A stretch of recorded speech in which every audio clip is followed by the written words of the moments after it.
if they need to generate millions of emails to someone, they can do it quite easily. And so they do that almost entirely through online petitions. We invited all animal advocates from around the world to explore important and complex topics.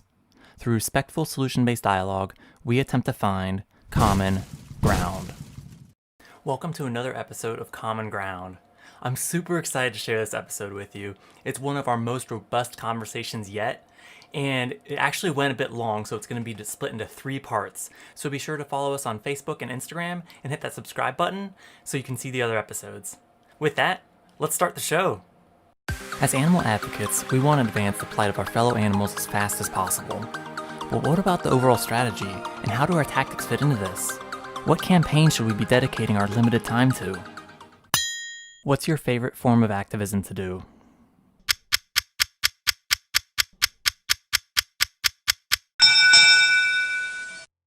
So it does look like street outreach is a very common form of activism here today. The thing I like about it is it's an opportunity to really kind of hone my message. And I quite like having conversations with people about this stuff, because I think once we move past that, they say this, we say that type mentality, and really go into it wanting to learn from the other person, it becomes a bit like a game of chess. And to me, that can be a lot of fun. The winner of this poll is the bottom one, disruptive style events. I really think it's quite interesting in terms of petitions get 0%, because from a sociological point of view, the state are really keen on things like petitions because they're no good. They don't do any good, And so, the state often say, well, if there's a problem, send us a petition, or write a letter to your MP or TD, whatever Congress person, And it's interesting because the favorite method for the state is usually the least effective. And then the most effective, arguably, are usually the ones that the state criminalize and don't like. So, from that kind of sociological point of view, it's quite interesting.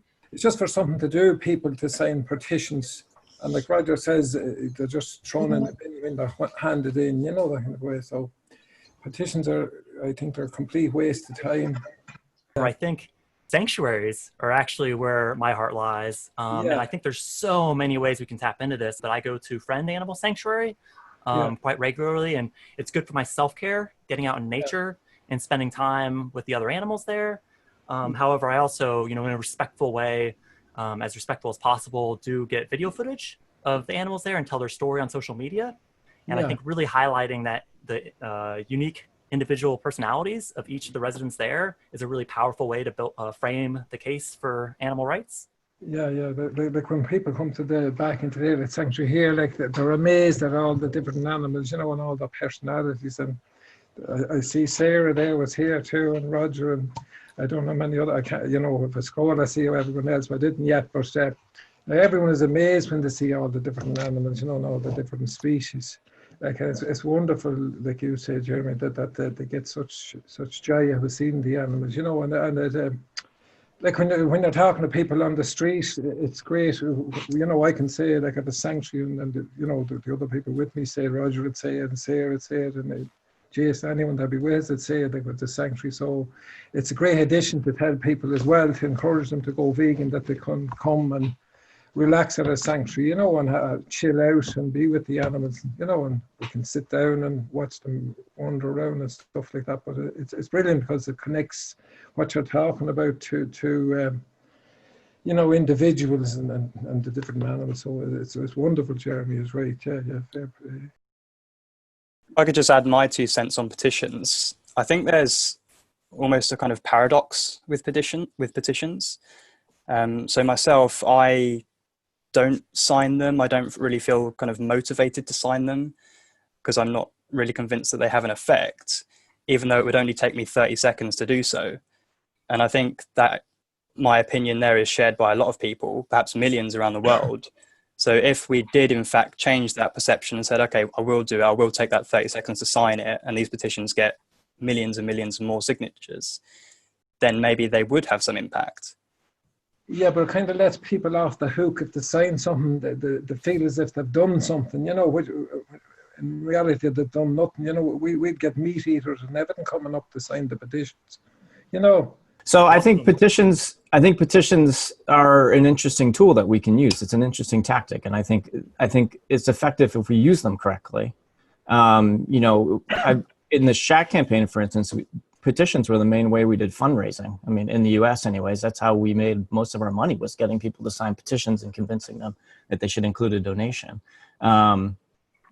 They weren't real petitions, but they helped us get donations. I also think, you know, we use petitions as list growth opportunities. Again, maybe not necessarily for the purpose that a petition is originally intended, but you can really grow lists that way, lists of supporters. And I think, you know, if you have enough people signing petitions, particularly in an online space, you know, larger NGOs, for instance, use petitions as a way to send emails to people. In terms of, like, you know, you get 10,000, 100,000 people to sign your online petition, and every time someone signs it, an email gets blasted off to the CEO of that company. And all of a sudden they have 10,000, 50,000 emails in their inbox. So I think that also can be beneficial. And I think also we can use petitions to get media. You know, we see petition deliveries as a great way to get media to bring attention to the issues, delivering petitions to you know, a place of decision or a point of decision that we want to interrupt. So I think petitions generally, like, yeah, they can be irritating and probably don't do a whole lot, but I think if we use them in big ways, then I think they can be a lot more effective than we might have originally thought.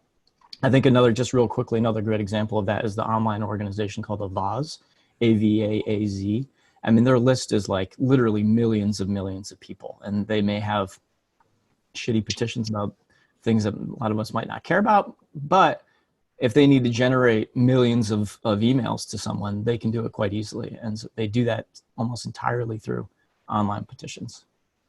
I think this whole point of petitions gives somebody at home the notion that they're actually doing something, which people have sort of spoken to at all, but they're not actually really doing anything that has real impact is a problem. And it's a bit like, I'm old enough to have been to the Iraq War, stop the war when Tony Blair was around. And I think, can't remember if it was 1 million or 3 million people turned up in the streets of London, and, you know, the UK still went to war. So I think these sort of acts are maybe kind of reassuring, and we think we're doing something. We're definitely doing something. The question is, are we doing something effective in this system that we're living in? What I'd say, there was a modified petition that we did in Liverpool in the 1980s. We called it the Fur Pledge, and this was when there was a lot of fur departments inside department stores. So they had a thing, and then we used to have this thing called the Fur Pledge, where people would say that they were going to boycott the entire store because there was one particular feature within it, and that seemed to work quite well. But it wasn't really a petition. Going to what Jake said about petition deliveries get good media, I'm not quite sure if I've seen anything like that recently. I mean, I know it used to be the case. You know, people like Spike Milligan and Joanna Lumley would turn up with a petition outside Downing Street, you know, and they'd be in a cage or something. But I'm not quite sure if it's. But I mean, I do get Jake's point that you can just use them as a tool to gather information and even money. So, because it does attract people. It is true that if you're on the street and people see people sign a petition, it will attract people. Then you've got Declan's point, which is, yeah, but then they'll just go away thinking that they've solved the problem. They got the T-shirt, they can forget it, kind of thing. I just wanted to put in another plug for the route of animal sanctuaries as being a really not only strategic and effective way to advocate, but also to fill up your own cup. And it's different now, right? We can't necessarily go to these sanctuaries because of what's happening in the world, but with the sanctuary I'm a part of, we've started doing a lot more virtual events too, which have been really successful, and folks who wouldn't have necessarily come out to the sanctuary to visit have been able to meet these individuals on Facebook Live chats. And once you meet an individual and you realize, oh, there's a pig named Tulip who loves belly rubs, it's more difficult to kind of stay with the mode of thinking that you've been with. And in the state of Indiana right now, there are something like 92 million pigs being raised for slaughter. And we all know that most people have never met a pig. So it's just a really powerful tool, and it's positive, it's fun. It's a good way to get people out and really get people thinking about things, and you can kind of trick them into learning. That's what we do anyway. But yeah, and supporting sanctuaries is really important too, because a lot of these initiatives, I think that we're going to talk about, open rescue and maybe some other things, we get animals out of places and then they need somewhere to go with people who know how to care for them. So sanctuaries are awesome. 3 people have talked about organized talks at schools and local groups. Now that's an interest of mine. Yeah, and I've had some experience that is going to be a specific thing we talk about later as far as organized talks, because I think that's a really interesting thing to contrast going to the street and hoping we come across open-minded people compared with actually having pre-organized talks. I think there's a lot of growth we can do around that. Yeah, I was just going to say, in terms of organized talks, I've done quite a few of them. I guess I was quite lucky. I started doing it when I was at university. So I just had like a very, I had a student population at my door and like rooms that I could easily book. So I used those to practice. And then since then, I have found that it's a lot easier to organize talks at universities, like with schools, especially with younger kids. Like you have a lot of like safeguarding and stuff like that. So there are more like barriers to entry, but universities are a really good one because often you can get a venue for free. They often put on free food as well. Yeah, you often get a lot of people turning up because students like to ask questions and debate and stuff. Yeah, thanks for that. Yeah, we do, as Jeremy said, we do have this topic coming up in a bit more detail when we get through to about number 6 poll. So if people are experienced at school talks in particular, maybe you can think about that whilst, until that poll comes up, because I'd be really interested in some feedback on that one.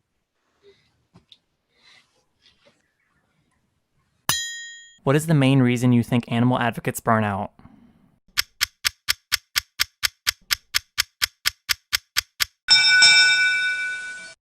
If we've got a limited amount of time, it's not about us, is it? Is it about us? Is it about something what I want to do? Well, I completely understand that everybody wants to do the things that they want to do, and every little helps, as it were. I think that is kind of part of the problem, that attitude, because sometimes we have to do what is necessary rather than what it is that we want to do. To me, it's a delicate balance, because I think if we do things that don't speak to us, it's going to be difficult to keep that sustainable. I mean, to Roger's point, if we only have 10 years or so, then we'd probably all do everything radically different. I think with that said, though, if we push ourselves into things that, are going to affect our sustainability and then we burn out, that's something to be aware of too. But I do think, so these are the points, is there sometimes a higher imperative than how I feel about it and my self-care? And God knows I understand about burnout. I mean, I've, been there, done that. It's a delicate balance, isn't it? We want to stretch our comfort zone, but we also don't want to, if we were doing live tours of slaughterhouses every day, I can't imagine that being very sustainable, for instance. Tom Reagan often talks about the revolving door. So I think if we're not mindful of that and people are coming in and out of the movement, it's going to be really difficult to build that momentum that we really need to get things going. Because Reagan did say with revolving door, we get one in and we'll get one out. So what's going on? My own solution, or at least my own kind of theory about that, is the fact that we don't have as much focus on the ethics of the situation as we need, on the grounds that we know that ethical vegans, so-called, are the ones who stay vegan. Shouldn't we be up in 15, 20% now? And we're not, And so is the revolving door still the crucial issue? Because we seem to be recruiting okay, we don't seem to be retaining okay. That seems to me to be a major movement issue, personally. I was thinking, should we maybe sell our houses or any property we have and push any monies or something like that into the animal rights movement? Well, the elephant in the room, though, is capitalism here. That's the elephant in the room that's, we haven't really talked about, but that's the issue. So whether you own property or whether you rent property, you're in the capitalist system. And of course, there is, total liberation ideas from David Nybert, which are saying that, you know, we cannot get what we want within a capitalist system because the capitalist system is based on exploitation.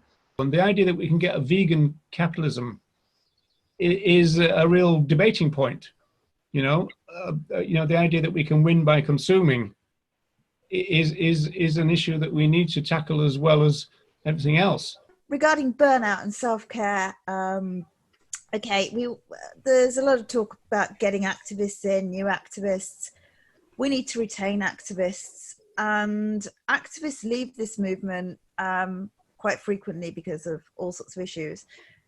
Activists also kill themselves. We've had quite a few suicides in this last 12 months. And whilst, of course, we live in an era where this is an absolute war on all the rest of creation and on ourselves, the fact of the matter is, we also have needs. We have needs for food, water, shelter, basic, love, basic stuff. And self-care is about whether you're, sorting out your, maybe having a shower or something, looking after yourself in order to function. And the Second World War was over in 6 years. Yeah. This has been going on for decades, centuries even. And I think it's a balance. I get what Pamela's saying. I think it's a balance, but the fact of the matter is, a lot of people have to go to work in order to eat. They have to do low-paid jobs. There's a lot of activists doing that and doing activism on top. And I just think that we want to be very mindful of not pushing people too far, encouraging, but not pushing people too far, because a lot of us are in a privileged position. I've been able to do activism full time. Not everybody is in that position. I try hard, but how to deal and because I think that I'm not the only one. A lot of people have friends not vegans, have family not vegans, have all around lovely people we love in general, are not our compassion, have not our activism, have not our feelings or understandings. Regarding struggle, I totally agree. But a lot of us, I mean, I don't know where this. Of course, it isn't about what vegan food is around and whatever. But that's not what a lot of us have been doing. People have been to prison. People have been killed. People have been seriously hurt. People have worked for decades, on the front line here. I think there's two movements, obviously, and one is the animal liberation movement, where people are in the streets, in the fields, working their socks off, and yes, struggling. And there's another side, which is much more, as she describes it. I don't recognize that as activism, really, going on about, what's the best Ben and Jerry's vegan ice cream or whatever. I don't recognize that as what I've witnessed and been part of for the last 2.5 decades. And I just think that one of the things about a struggle and about retaining activists is solidarity. And there isn't that much of it, to be honest. I think that there's a lot of people very traumatized, a lot of people suffering from PTSD. And it's about how to care for one another and to show that solidarity with one another, to make sure, if there's an activist who is made homeless, for example, that they're taken in somewhere, that sort of thing. And we do need to work on mutual support, I think. Yeah, and I think building off the results from the last poll, the second runner-up was internal movement issues, which I think most of us will agree we've had enough of. But the leading one is that they don't see enough change happening. And I think that's really what today is all about. Obviously, as individuals, we want to see change happen, but as a movement, we need to see change happen. Is street outreach efficient and effective?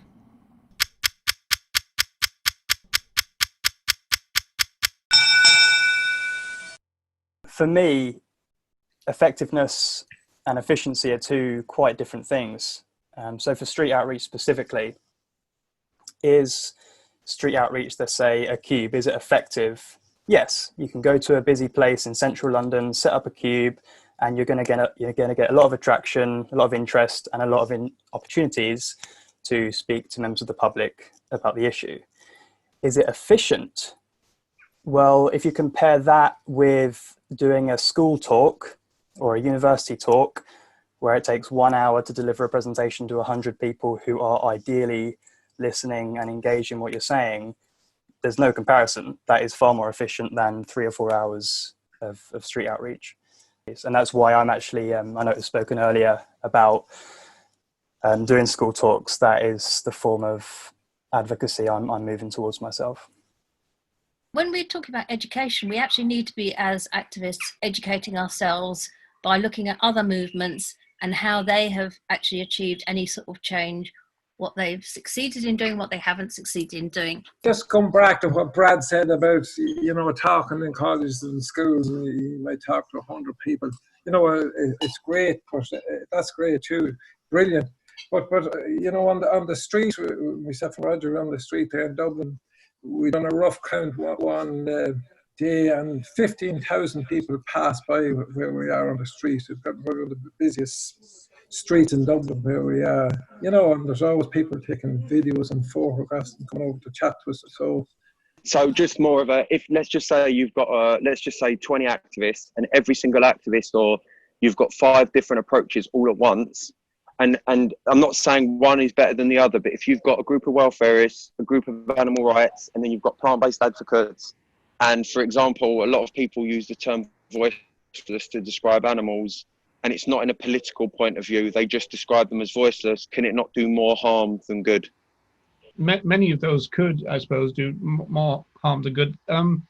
There's no one size fits all, because, we've analysed that we're at war here, but nobody's come up with a way of winning it. And this is the problem. I mean, Tom Reagan used the metaphor of war himself. It's just that we might even talk about ways of winning, individual battles within the war, but to actually get to where we want to go is a big issue. And we are probably asking for the biggest revolution that's ever been known in terms of human relations with the planet, with each other, and obviously with the other animals. But in relation to outreach, obviously communication skills is very important, and I personally don't like the notion that other animals are voiceless myself, but you obviously understand the meaning of that they, as it were, can't take part in dialogue, human dialogue. They can't exactly be on Question Time on TV themselves, so they need human beings to do that. But in terms of their status and their moral status, it's not a cool thing to say. I'm not quite sure about whether the idea is to have a mix of different activists so they can talk to different people, and then it's a question of how do you marry the one up with the other. My own position is to tell the truth about what we want, which from my point of view is that we want animal rights. We want people to understand that other animals are rights bearers, and we want them to accept the idea that when we use them, that's a rights violation. That's the strongest message in our toolbox, I think, and that's what I would like to see more of. What should we focus on when writing a press release?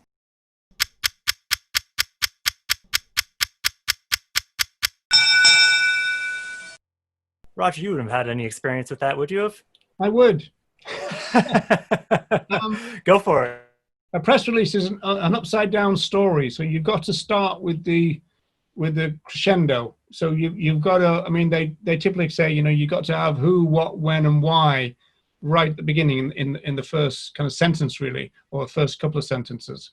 The more peripheral stuff about the details can come later, but you've got to kind of grab their attention because you're in a very kind of tight marketplace, to use that phrase, and you've got to grab the attention of the sub-editor or the journalist, etc. In the same way as that's exactly how a newspaper article is written.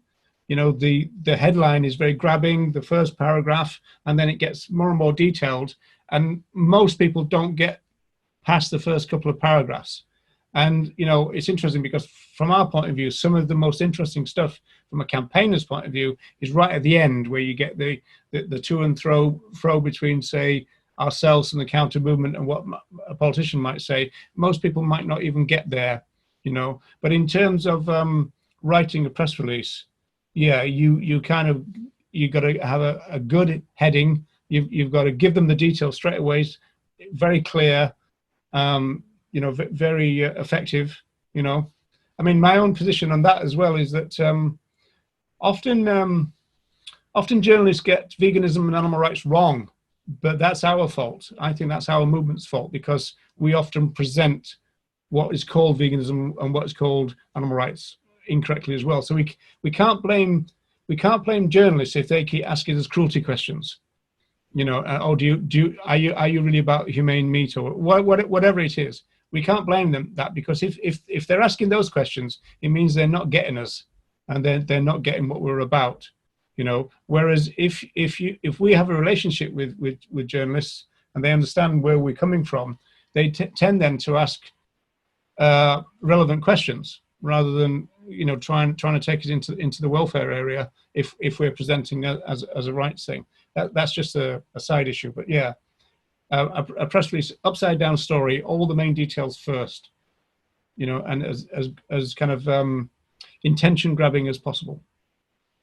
You know, my background is journalism, and you know what Roger said is absolutely right, particularly the bit about building relationships with journalists, you know, and basically doing as much work as you can for them. So ideally what they want is to sort of like have and the press release should be really short, never, you know, more than about 3 or 4 paragraphs.